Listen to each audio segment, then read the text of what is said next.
जी नाजरीन, इस वक्त एसी ऑफिस समानी में रात के 10 बज रहे हैं और यहाँ अमला फील्ड एसी साहबा बिनिश जलाल साहबा की सरबराही में उनकी मौजूदगी में इजलास जारी रखे हुए हैं और फेस्टिवल की तैयारियाँ अपने इंतहाई पीक पर हैं और इस वक्त इंतज़ामिया दिन रात एक किए हुए अपना काम बड़ी शिद्दत से जारी रखे हुए है।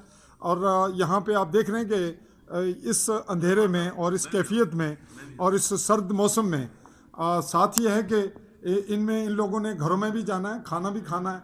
और ये पटवारियों का एक इन पे नेगेटिव बातें तो चलती हैं, लेकिन एक पॉजिटिव पॉइंट यह है कि तमाम दुनिया के मामलात वो पटवारी के ज़िम्मे पड़ते हैं, इसी महकमा माल के इंतज़ामिया के।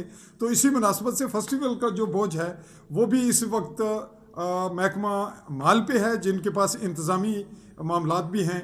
हम इस वक्त एसी ऑफिस में दाखिल हुए हैं जहाँ तहसीलदार सैयद कलीम अब्बास और नायब तहसीलदार राजा मोहम्मद आरफ और दीगर मुलाजमीन तमाम मौजूद हैं। पटवारी साहबान कुछ इजलास में जा चुके हैं, कुछ जा रहे हैं और इस वक्त ये अभी इजलास ख़त्म हुआ है शायद, और कुछ निकल रहे थे अफसरान, कुछ मुलाजमीन।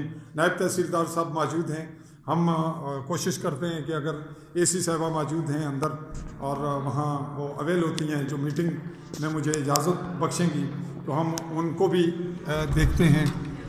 जी नाजरीन, एसी साहबा मौजूद हैं, मैं हल्का सा वो इजाज़त भी नहीं दे रही, तो मैं इस वक्त देख रहा था कि रात को 10 बजे मीटिंग जारी है और हम ये दाद देते हैं इस वक्त इस सिस्टम को, इस मेहनत को, इस काविश को, जहाँ पे रात गए तक।